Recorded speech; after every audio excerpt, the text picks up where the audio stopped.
வணக்கம் விவசாயிகள் எல்லோரும் எப்படி இருக்கீங்க? இன்றைக்கி நம்ம என்ன பார்க்க போகிறோம்னா, நிறையா விவசாயிகள் சம்பா பட்டத்துக்கு ரெடி ஆகிக்கிட்டு இருப்பாங்க. கோடை அறுவடை பண்ணிவிட்டு அடுத்து சம்பாவில் என்ன ரகங்கள் பயிர் பண்ணோம் அப்படிங்கிறத பற்றி நம்ம ஏற்கனவே வீடியோ போட்டிருந்தோம். நிறையா பேர் ரகங்கள் சூஸ் பண்ணியிருப்பாங்க. இதுக்கப்புறம் நாற்றங்கால் ரெடி பண்ணுறது, அடுத்தது நடவு வயல் ரெடி பண்ணுறது. இந்த நாற்றங்கால் ரெடி பண்ணுறது காமனாக எல்லாருமே ரெடி பண்ணி நாற்று விட்டுருவாங்க. ஆனால் அந்த நடவு வயல் ரெடி பண்ணுறதுல நிறைய பேர் மிஸ் பண்ணிடுவாங்க. அந்த கடைசி கட்டத்தில் ஒழுங்காக ஓட்டாமல் அல்லது அந்த டக்கு டக்கு டக்குன்னு எல்லாமே பண்ணிவிட்டு நான் எனக்கு பயிர் ஒழுங்காக மகசூல் வரல, ஒழுங்காக வேர் பிடிக்கலை, எனக்கு பயிர் அப்படியே கரையுது, பயிர் மண் இருகலாக இருக்குது, இப்போ இந்த மாதிரி நிறையா பிரச்சனைகள் சொல்லுவாங்க.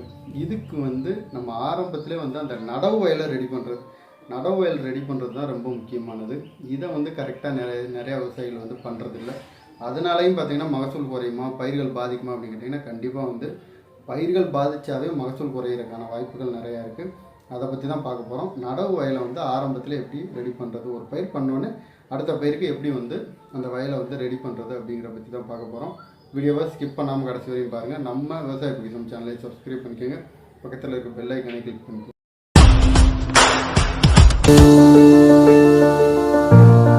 ஒரு பயிர் பண்ணிவிட்டு அடுத்த பயிர் பண்ணுற விவசாயிகள் எத்தனை பேர் ப்ராப்பராக நான் ஒரு பயிர் பண்ணிவிட்டு அந்த நிலத்துக்கு ரெஸ்ட்டு விடுறேன், அல்லது அந்த நிலத்தை நான் கரெக்டாக ப்ராப்பராக கொண்டுட்டு போகிறேன், கரெக்டாக பண்படுத்தி தான் நான் போகிறேன் அப்படின்னு எத்தனை விவசாயிகள் சொல்ல முடியும்? ஏன்னா யாருமே ப்ராப்பராக பண்ணுறது. அந்த ப்ராப்பராக பண்ணுறதுனா என்ன அப்படின்னு பார்த்தீங்கன்னா, ஒரு பயிர் பண்ணுறோம்னா ஒரு பயிருக்கு இன்னொரு பயிருக்கும் கால இடைவெளி இருக்கும். அந்த இடைவெளியை நம்ம மண்ணுக்கு அதை ரெஸ்டிங் டைம்னு கூட சொல்லலாம். அந்த கேப்பில் மண்ணை நம்ம அடுத்த பயிருக்கு ரெடி பண்ணணும். அதை ப்ராப்பராக பண்ணாமல் அப்படியே போட்டுட்டு கடைசி கட்டத்தில் நாளைக்கு நாளை மறுநாள் நாற்று பிடுங்க போகிறாங்க, ஒரு வாரத்தில் பிடுங்க போகிறாங்கன்னா அந்த ஒரு வார கேப்பில் தான் பார்த்திங்கன்னா வயலை டக்குன்னு தண்ணியை பாய்ச்சி அப்படியே ஓட்டுவாங்க. அப்படியே ஓட்டி போட்டு திரும்ப 2-3 நாள் அப்படியே நட்டுருவாங்க. இந்த மாதிரி பண்ணும்போது கண்டிப்பாக நிறைய பிரச்சனைகள் வரும். என்னென்ன பிரச்சனை வரும்னா, நோய் பாதிப்புகள் ஏற்கனவே ஒரு நம்ம முன்னாடி பண்ண பயிரில் இருந்தால் அந்த நோய்களாக இருக்கட்டும், பூச்சிகளாக இருக்கட்டும், அது திரும்ப அடுத்து பண்ணுற அதே பயிரில் பாதிக்கிறதுக்கான வாய்ப்புகள் நிறையா இருக்குது.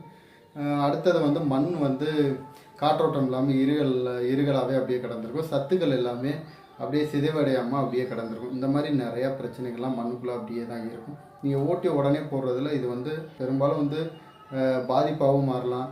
அதனால் கவர்மெண்ட்லேயே பார்த்திங்கன்னா கோடை உழவு பண்ணுங்க அப்படிங்கிறாங்க.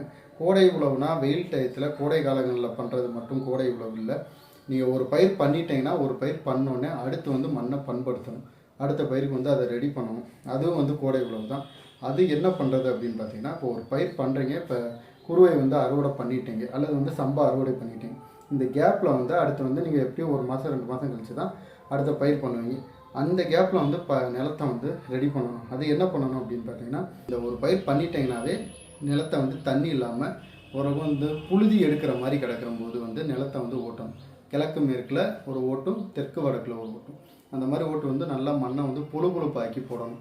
இந்த மாதிரி பண்ணும்போது என்ன ஆகுன்னு பார்த்தீங்கன்னா, மண்ணில் இருக்கிற பூஞ்சனங்களாக இருக்கட்டும், கெட்ட பூஞ்சனங்கள் நமக்கு பாதிப்பை உண்டாக்குறது, தீமை செய்யக்கூடிய பூஞ்சனங்கள் பயிர்களுக்கு, இந்த மாதிரி இருக்கிறது எல்லாமே பார்த்திங்கன்னா சூரிய ஒளியில் அழிஞ்சிடும். அதே மாதிரி கூட்டுப்புழுக்கள் எல்லாமே மண்ணில் தான் கிடக்கும்.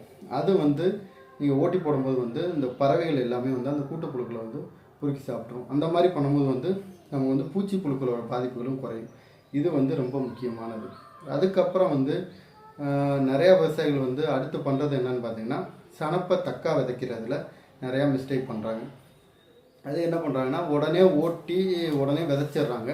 விதைச்சிட்டு அந்த சனப்பை தக்கா முளைச்சி ஒரு குறிப்பிட்ட ஸ்டேஜ் வந்தோடனே திரும்ப ஓட்டுறாங்க. ஓட்டி கண்டிப்பாக ஒரு 20-25 நாள், 1 மாதமாவது கண்டிப்பாக அந்த சனப்பை தக்கா ஓட்டி அந்த வயல் அப்படியே கிடக்கணும். அதை பண்ணாமல் ஓட்டி 1 வாரம் 10 நாளில் பார்த்திங்கன்னா திரும்ப நட ஆரம்பிச்சிடுறாங்க. அப்படிங்கும்போது அந்த சனப்பை தக்கா எல்லாமே மண்ணிலே கிடக்கும். சீக்கிரமாக அழுகி போகாது. அது அழுகி போய் மண்ணோட மண்ணாக மிக்ஸ் ஆனால் தான் அதுலேருந்து சத்துக்களே ரிலீஸ் ஆக அதை பயிர் எடுக்க முடியும். இன்னும் இந்த புரிதலே நிறையா பேர் இல்லாமல் என்ன பண்ணுறாங்கன்னா, சனப்பை தக்காலாம் ஓட்டிட்டு உடனே பயிர் பண்ணால் உடனே பயிர் கிளம்பிடும் அப்படின்னு நினைக்கிறாங்க. நீங்கள் அந்த மாதிரி பண்ணும்போது என்ன ஆகும்னு பார்த்தீங்கன்னா, அதுலேருந்து ஒரு கேஸ் ரிலீஸ் ஆகும்.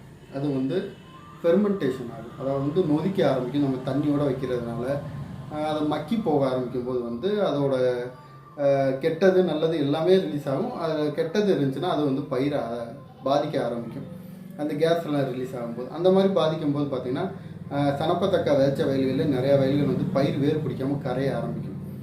மேக்சிமம் வந்து சனப்பத்தக்கா போட்டால் அதை ஓட்டி 1 மாதமாவது அந்த மண் வந்து அப்படியே கிடக்கணும், எந்த பயிரும் பண்ணாமல் இருக்கணும். அப்போ இதுதான் வந்து நீங்கள் அதுக்கப்புறம் வந்து ஓட்டி ஒரு 20-25 நாள் கழித்து திரும்ப நீங்கள் பயிர் பண்ணிட்டு பாருங்கள்.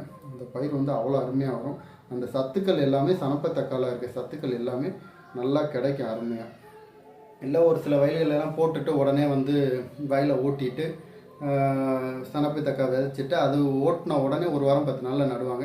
ஆரம்பத்தில் பார்த்தீங்கன்னா பெருசாக எடுக்காது, உடனே கொண்டு உரத்தை கொண்டு அதிகமாக கொண்டு கொட்டுறது. சனப்பத்தக்காய் போட்டு எனக்கு வந்து பயிர் எடுக்கலை அப்படின்னு அந்த சனப்பத்தக்காய் மக்கி திரும்ப வந்து அதுலேருந்து வந்து நீங்கள் பயிர் நட்டே 1 மாதம் கழிச்சு வந்து அந்த சனப்பத்தக்காயில் இருக்க நைட்ரஜன் பாஸ்பரஸ் இதெல்லாம் வந்து பயிர் கிடைக்க ஆரம்பிக்கும்.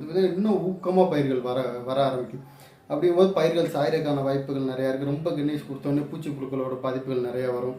நம்ம ஏற்கனவே உரங்களே அதிகமாக கொட்டியிருப்போம். இந்த மாதிரி பிரச்சனைகள்லாம் வரும். அதனால் வந்து ப்ராப்பராக வந்து எதுக்கு எவ்வளோ இடைவெளி விடணும், எவ்வளோ நாளில் என்ன பண்ணணும் அப்படிங்கிறத வந்து கரெக்டாக அறிஞ்சு பண்ணுங்கள். இந்த மாதிரி பண்ணிங்கன்னா மட்டும்தான் உங்களுக்கு வந்து தேவையில்லாத செலவுகளை கண்ட்ரோல் பண்ண முடியும், குறைக்க முடியும். ஏன்னா நீங்கள் நட்டுட்டு திரும்ப பயிர் கரையை அப்படின்னா திரும்ப ஆள் வச்சுருந்தோன்னா அவங்களுக்கு சம்பளம் கொடுக்கணும். அப்படிங்கும்போது உங்களுக்கு செலவு வந்து அதிகமாகிட்டே தான் போகும். அடுத்தது வந்து ரொம்ப முக்கியமானது என்னென்னு பார்த்தீங்கன்னா அடி உரம். நான் நடும்போது வந்து உரம் போட்டுருவேன். அதனால் வந்து எனக்கு வந்து அடி உரம் தேவையில்லை. அடி உரம்னா இந்த எருக்கள் அடிக்கிறது அந்த மாதிரி பிரச்சனைகள் வந்து எனக்கு தேவையில்லை அப்படிங்கிறாங்க. ஆனால் வந்து கண்டிப்பாக வந்து எரு போடுங்க. உங்கள் மண்ணை நீங்கள் சேவ் பண்ணணும், உங்கள் மண்ணை காப்பாற்றணும் அப்படின்னு நினச்சிங்கன்னா ஆட்டரு மாட்டரு இந்த மாதிரி எருக்கள் எது கிடைச்சாலுமே வந்து கண்டிப்பாக வந்து போடுங்க. ஒரு ஏக்கருக்கு வந்து 500 கிலோ வந்து எரு போடுங்க. ஏன்னா எருவில் வந்து அவ்வளோ சத்துக்கள் இருக்குது. எருன்னு சாதாரணமாக சொல்ல முடியாது. அந்த எரு தான் பார்த்திங்கன்னா மண்ணோட தன்மையாக இருக்கட்டும், மண்ணோட பிடிப்பாக இருக்கட்டும், மண்ணோட உயிர் நாடியே பார்த்திங்கன்னா எருக்கள் வந்து போட்டிங்கன்னா நல்லாயிருக்கும். நீங்கள் அடி உரங்கள் போட்டு பயிர் பண்ணுறதுக்கும் எரு போட்டு அதுக்கப்புறம் நீங்கள் பயிர் பண்ணுறதுக்கும் நிறையா வித்தியாசம் இருக்கும். எரு போட்ட வயல்கள் பார்த்திங்கன்னா எங்கேயுமே வந்து அந்த எருக்களோட வேலைகள் வந்து ஸ்லோவாக இருந்தாலும் ஆனால் வந்து அந்த பயிர்கள் அதுக்கப்புறம் வர்றது பார்த்திங்கன்னா அவ்வளோ வீரியமாக வரும், கருப்பு விடாமல் இருக்கும், பயிர் நல்லா ஹெல்த்தியாக இருக்கும், இந்த மாதிரி இருக்கும், மண்ணுமே நல்லா வளமாக இருக்கும். அதனால் வந்து கண்டிப்பாக வந்து எரு போடுங்க. எந்த எரு கிடச்சாலுமே பயன்படுத்துங்க. ஆட்டரு மாட்டரு கோழி எரு இந்த மாதிரி எந்த எரு கிடச்சாலுமே கண்டிப்பாக இந்த எரு போட்டு வயல் ஓட்டி அதுக்கப்புறம் பண்ணுங்கள். அந்த எரு போடுறது வந்து ரொம்ப முக்கியமானது. ஒரு சில ஏரியாக்களில் பார்த்திங்கன்னா எங்கள் சைட்லலாம் எரு கிடைக்கல, நாங்கள் என்ன பண்ணுறது அப்படின்னு சொல்லி கேட்டால், எரு கிடைக்கலன்னா உரக்கடைகளே பார்த்திங்கன்னா சிட்டி கம்போஸ்ட் அப்படின்னு சொல்லி வரும். மூட்டை பார்த்திங்கன்னா 150 ரூபா 200 ரூபா வரும். 50 கிலோ மூட்டை 40 கிலோ மூட்டை அந்த மாதிரி வரும். இதை வந்து நீங்கள் வந்து எருவுக்கு பதிலாக வந்து இதை போடலாம். சிட்டி கம்போஸ்ட் வந்து ஃபுல் அண்ட் ஃபுல்லு ஆர்கானிக் தான். அதில் வந்து கெமிக்கல்ஸ்லாம் எதுவுமே பெரிய அளவில் இருக்காது. அதனால் வந்து நீங்கள் அதை போடலாம். ஏக்கருக்கு 10 மூட்டை வரையும் கூட அது போடலாம். 10 மூட்டை 20 மூட்டை கூட போடலாம். அது போட்டிங்கனாலும் உங்களுக்கு வந்து நல்ல பலன் இருக்கும். அது நிறையா விவசாயிகள் வந்து நிறைய இடங்களில் அது போட்டுக்கிருக்காங்க. பெரும்பாலும் வந்து அதை வந்து உரமாகவே மதிக்க மாட்டாங்க. நிறைய பேர் கரும்புக்கு வாங்கி போடுவாங்க. கரும்புக்கு போடுற விவசாயிகளுக்கு அந்த உரத்தோட பலன் என்ன அப்படின்னு தெரியும்.